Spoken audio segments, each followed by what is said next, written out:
मैं हूँ Rajesh, education knowledge 7 में। आज अपना टॉपिक है व्यंजन। ठीक है, आज हम पढ़ने जा रहे हैं व्यंजन। बहुत ही इजीली ट्रिक के साथ मैं पढ़ाऊँगा। तो सबसे पहले देखते हैं डेफिनेशन देखते हैं।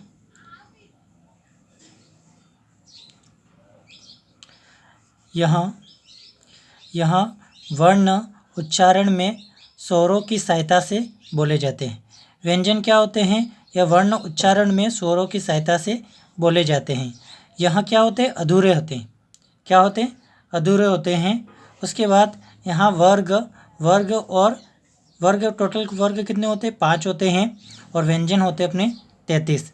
जैसे वर्ग क है, क के बाद च है, च के बाद ट है, ट के बाद त है, त के बाद प वर्ग है। ठीक है, 5 वर्ग है ये। उसके बाद ये अपने व्यंजन है। जैसे प्रत्येक वर्ग में 5 अक्षर आएंगे। जैसे क है, क के बाद ख है, ख के बाद ग, अंग, च, ज, इ, ट, ठ, ड, ढ, अण, त, थ, द, ध, न, प, फ, ब, भ, म। ठीक है, इस प्रकार ये 5 वर्ग है। 5 वर्गों में 25 अक्षर है। जैसे क से लेके म तक 25 स्पर्श व्यंजन है। क से लेके म तक 25 स्पर्श व्यंजन है। ठीक है, और कुल वर्ण यहाँ पे हैं 52। कुल वर्णों की संख्या 52 है। तो जैसे कि व्याकरण अपने व्यंजन पे पूछा जाएगा कि क से लेके म तक स्पर्श व्यंजन कितने हैं, तो आपको बताना है क से लेके म तक स्पर्श व्यंजन कितने हैं? 25 है। स्पर्श व्यंजन कितने? क से लेके म तक 25 है। कितने हैं? 25। और उसके बाद सेकंड आएगा कि अंतस्थ व्यंजन कितने? तो अंतस्थ व्यंजन है अपने 4 है। जैसे य, र, ल, व। अंतस्थ व्यंजन होते हैं जो स्वरों के बीच हो, अंतस्थ हो। ठीक है, और अंतस्थ व्यंजनों की संख्या य, र, ल, व। 4 अंतस्थ व्यंजन है। उसके बाद है ऊष्म व्यंजन। ऊष्म व्यंजन होते हैं जिससे ऊष्मा प्राप्त होती है। जैसे आप बोलोगे श, इसके बोलने में कम उच्चारण लगता है। फिर श, उससे थोड़ी ज़्यादा, उससे ज़्यादा स, और उसके बाद में ह। तो इन व्यंजनों को बोलने में हमें ऊष्मा प्राप्त होती है, जिसे ऊष्म व्यंजन कहते हैं। इनकी भी संख्या 4 होती है। उसके बाद हम देखते हैं संयुक्त व्यंजन देखते हैं कि संयुक्त व्यंजन किसे कहते हैं।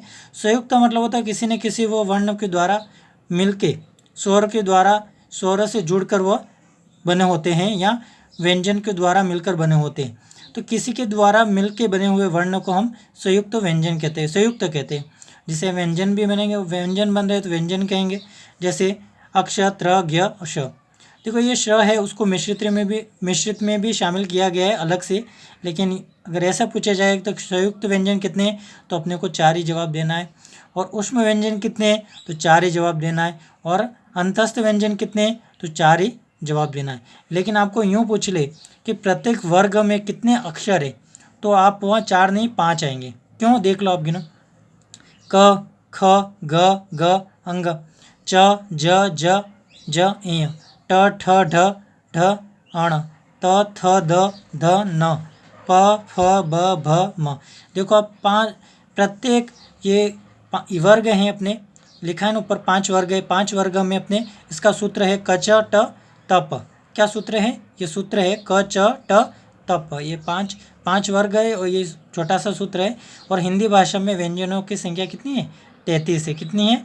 33 है। और कुल वर्ण पूछे आपसे कि कुल वर्ण कितने हैं, तो 52 है। उसके बाद हम आगे देखते हैं कि उत्क्षिप्त वर्ण क्या है।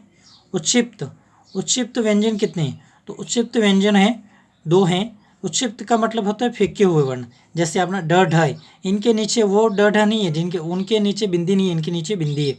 उत्क्षिप्त व्यंजन होते हैं 2 हैं, ड, ढ। अयोग व वर्ण भी 2 होते हैं। एक तो अ, ठीक है, जैसे अंकित के अंदर ऊपर बिंदी लगी होती है, अह और अह। ठीक है, अम और अह। अम जो ऊपर वाली बिंदी के अंदर न छिपा होता है, और पीछे जो विसर्ग लगा उसे अह कहते हैं। तो इस तरह अयोग वर्ण कितने हो गए अपने?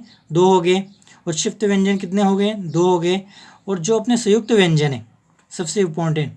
ठीक है, संयुक्त व्यंजन 4 है। उसका क्वेश्चन आता है कि संयुक्त व्यंजन जैसे अक्षर बनाए, अक्षर कैसे बनाए?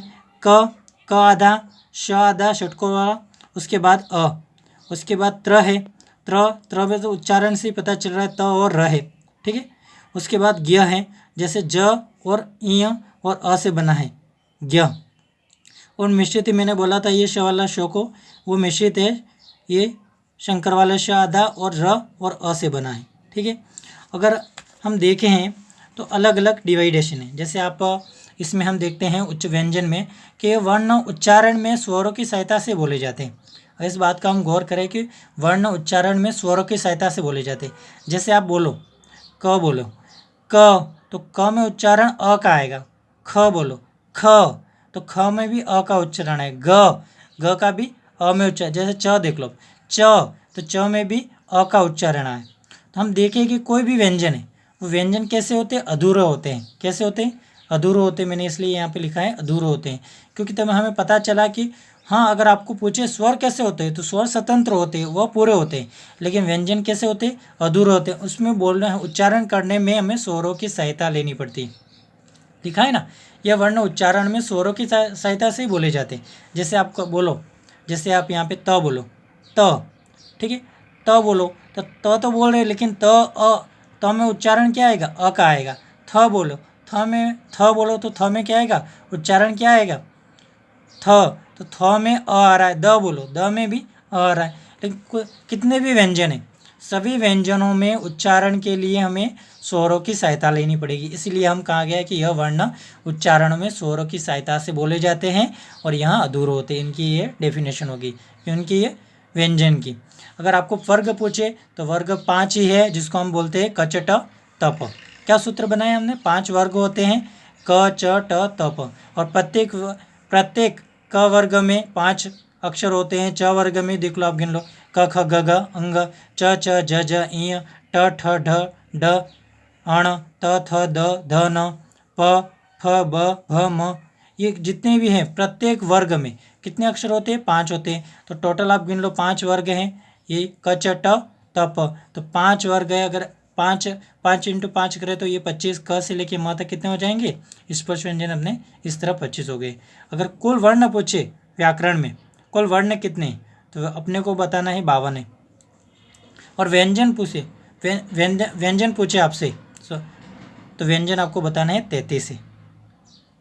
ठीक है, इसी तरह हमारे वीडियो को आगे के वीडियो देखने के लिए इसी तरह लाइक और शेयर करें, सब्सक्राइब करें my channel Rajesh education knowledge 7 में। Thank you watching for video.